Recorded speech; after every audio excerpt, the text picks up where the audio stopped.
It begins, ladies and gentlemen. Forza Horizon 5, April 29th is the date that it comes to PS5. We're going to talk about it. We're going to go over those details.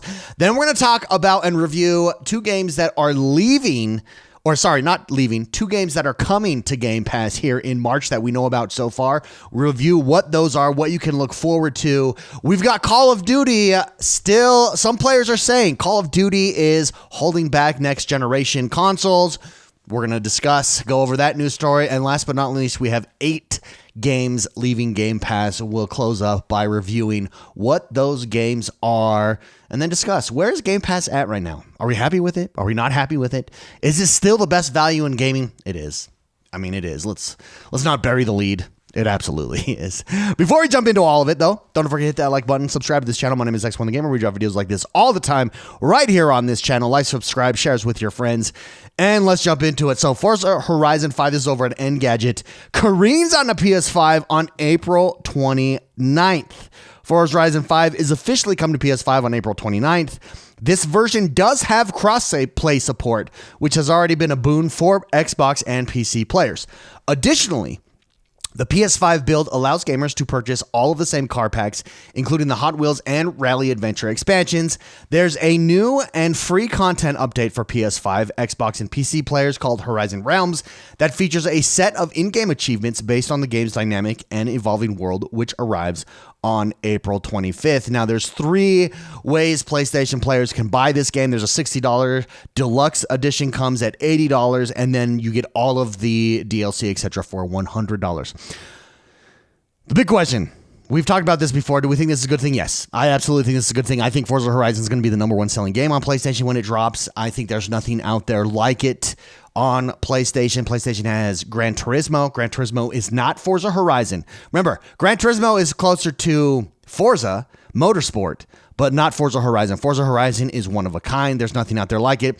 Ubisoft had The Crew and The Crew 2, which was kind of in the same vein, but that's like comparing apples and oranges. Those are leagues apart. Forza Horizon, nobody does it better. I'm very excited for my friends over on PlayStation, but more importantly, I'm very excited for Xbox and for Microsoft. And this is step 1, I think, into us getting a reveal for Forza Horizon 6. That's right! What? Because the reason that you do this is to sell Game Pass. Well, how do you sell Game Pass, you ask? Well, you launch Forza Horizon 5 over on PlayStation 5. You let it sit there for a few months. You let it become the #1 selling game over there. You get a hardcore audience over there, and then you announce Forza Horizon 6 coming day 1 on Game Pass. All this talk on social media, there's been talk like, oh, well, that's just going to be day to date on everywhere. No, it's not. That doesn't sell you Game Pass subscriptions. It will not, all these games, every single game that Microsoft has ever owned could eventually go to PlayStation 5, and none of them will launch day 1. At least any of the big titles. Some of the titles that have always been like a Doom, for instance, that's always been multi-platform. That will. But I'm talking about marquee titles from Xbox that are traditionally exclusive. They will be Game Pass launch exclusive. That's just how you do it. That's how you sell it. It'll be like that for 6 months, 9 months, a year, and then it will go everywhere else. That's the reality. That's how you sell Game Pass, and that's what we're doing here with Forza Horizon 5. So, I think Forza Horizon 5 drops. I think a few months pass, and sometime in summer, we find out more about Forza Horizon 6. We get the location, which is the location Japan? Is it Japan? Word is on the street that is Japan. I think that was the rumor, which would be super cool. One thing that Forza Horizon 5 does really well, or just Forza Horizon period, is gives you these biomes within wherever it's set. So right now it's Mexico, and so you get the jungle, you get the desert, you get the city, you get everything in there, and it's just a ton of fun. Forza Horizon, again, nobody does it better. PlayStation 5, April 29th. We are at this shift in gaming, and it's an exciting time. If you're a gamer, it's an exciting time to be a part of. The one thing about Forza Horizon is it's multiplayer. So this is also good for the game. This is good for the numbers in the game. This is good to get those servers active with high-end numbers again, rolling inside of Forza Horizon 5 if you play a lot of multiplayer in there. All only good things, in my opinion. All right, with that, we do have 2 games that we know about so far coming to Game Pass. The first one is 33 Immortals. We've talked about this game quite a bit. This is the trailer for it right here. Now, I'm super excited about 33 Immortals. I think from the indie show, this is where we covered this. From the indie show, this was my game of the show. This is the game that I'm most excited about. It drops March 18th on Game Pass. So March 18th on Game Pass. This is 33-player multiplayer roguelike game. Excuse me. I'm still just getting over that cough, everybody. A 33 multiplayer roguelike game. Super unique. And I'm very excited to see what does it play like. What is it like with 33 other players there as your team builds up? You can see they're showing off some of this multiplayer. Everybody's running in here playing. What does it feel like? Is it too much? Is it chaotic? Or is that chaos good? Is that chaos fun? Maybe it's not chaotic at all. Maybe it's super organized. How do you communicate with your other players? What is the pinpoints on the map like? Like, am I able to ping everybody and say, hey, attack here, here's what you're going to need to do. I think it's going to be boss fight central. Regardless, very exciting. Game Pass, March 18th. The next game that is dropping is Atomfall. That is coming. Oh, this one's not playing. Atomfall is, think of Fallout in the UK. That's what Atomfall is. It's there's a power plant in the UK that erupts or something goes bad there, nuclear power plant, and then it just gets zany. Things get out of control. Very Fallout-esque. Atomfall. It does have that like British sensibility, British sense of humor here that's coming into play. Very tongue-in-cheek.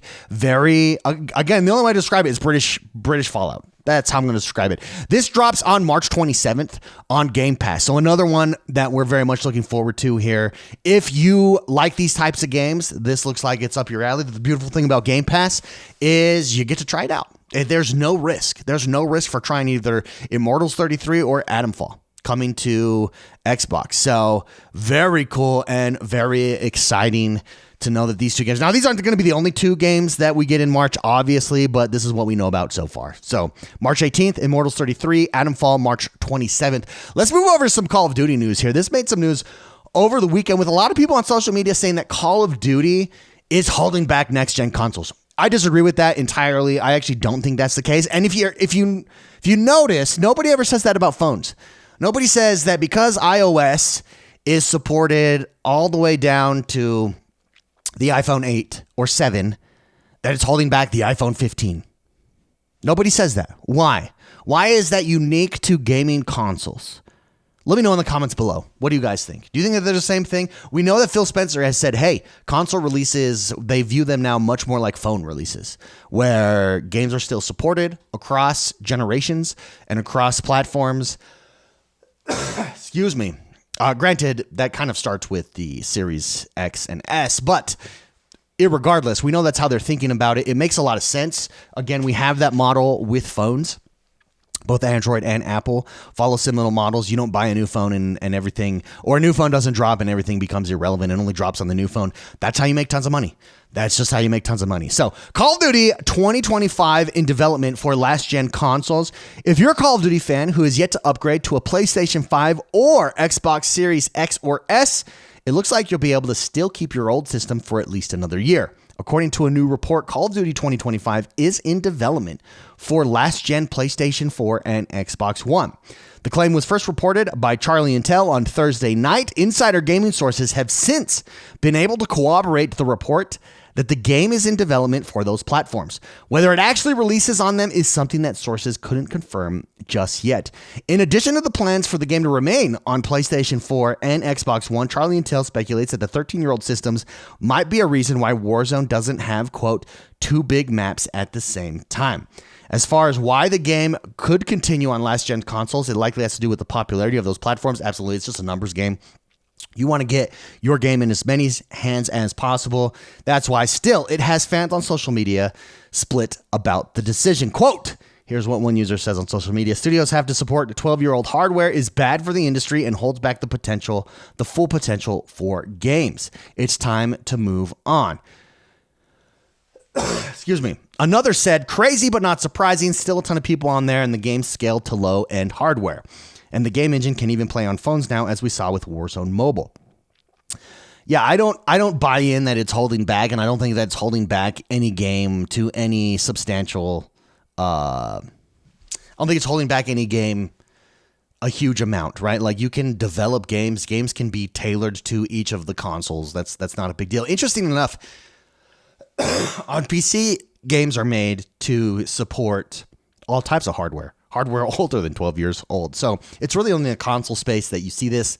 I don't think it's an issue. I don't think it's a problem.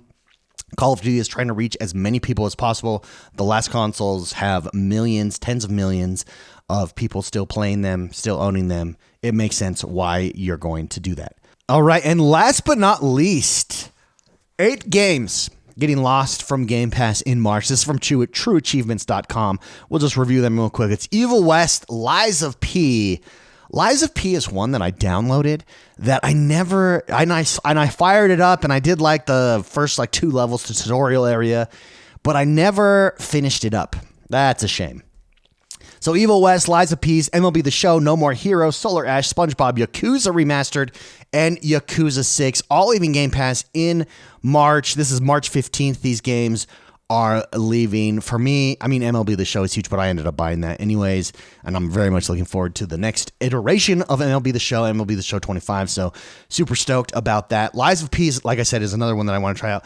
The Yakuza series, I think Yakuza series is just going to constantly come in and come out. Makes sense. It seems like Xbox and Sega have a really good relationship in that way, and I think that the Yakuza series, highly popular. They just dropped their latest version. Do we get that on Game Pass here in a few months? I think we will. I think Yakuza and Game Pass has been a match made in heaven. I would not know about Yakuza. Excuse me. It's just not my cup of tea. It's not up my alley if it were not for Game Pass. So Game Pass still super valuable. This is just a normal rotation here. So, but it's March 3rd right now. If you want to jump in these games, March 15th, they all leave Game Pass. Make sure you jump in, check them out, have fun playing. And there you go. That does us for today, everybody. I would like to know about your thoughts on Forza Horizon 5 on PlayStation. Is it a bad move for Xbox? Do you think it's a bad move for Xbox fans?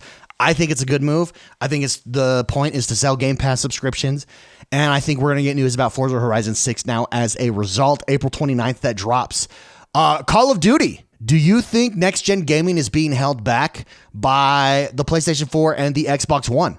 Let me know in the comments below. And then also, are you happy with Game Pass? With the 8 games being removed, with the 2 games that we know that are coming to so far to Game Pass in March, are you happy with it? Is it still the best value in gaming for you? For me, hands down, it is. No questions.